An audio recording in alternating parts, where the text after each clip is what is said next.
ladies and gentlemen. You're watching your top human rights organization review. I'm your host, Bryce Dolan. Now today on the show, we're going to take a look at Human Rights Watch. They have an unfortunate update on the use of incendiary weapons in Syria.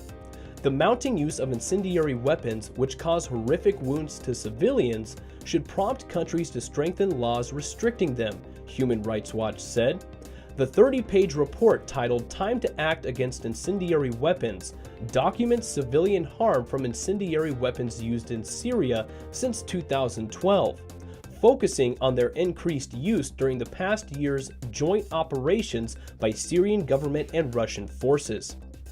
Governments that care about protecting civilians should condemn incendiary weapon attacks and call for an end to the use of these exceptionally cruel weapons, said Bonnie Docherty, senior arms researcher at Human Rights Watch. Governments should also take action to strengthen international law on the weapons by committing to substantive discussions next year.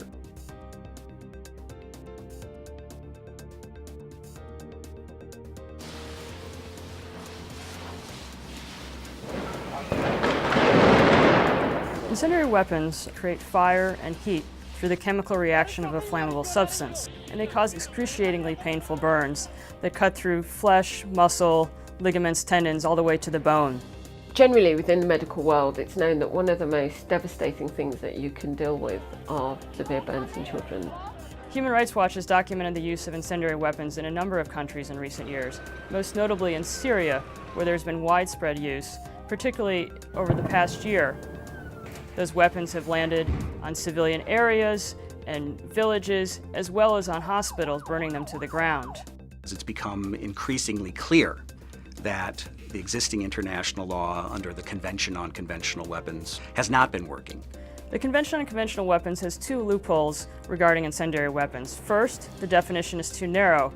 It only covers weapons whose primary purpose is to burn or set fires, and thus excludes weapons like white phosphorus that have incendiary effects and cause equally painful burns and injuries. The other sort of absurd aspect is that there is a total prohibition on the use of air-delivered incendiary weapons in populated areas. But there is no such comprehensive prohibition on the use of ground-delivered incendiary weapons. Strengthening the treaty is important because it creates stronger obligations on countries that have joined the treaty. It also increases the stigma against the use of incendiary weapons and thus influences countries that aren't party to the treaty as well as non-state armed groups. So countries should immediately condemn the use of incendiary weapons and in December set aside time in 2017 to revisit the convention and strengthen existing law.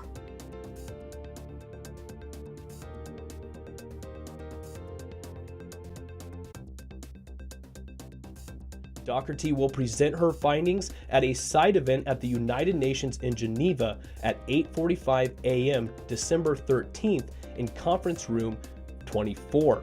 Now, we only wish the best for Miss Bonnie Docherty in presenting her evidence of these incendiary weapons use.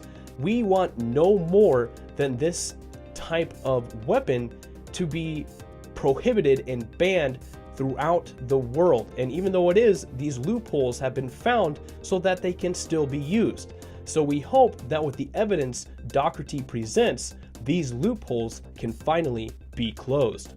Well, ladies and gentlemen, if you'd like to read this article yourself in its entirety, you can find the link to it directly below in the description. I encourage you to check it out.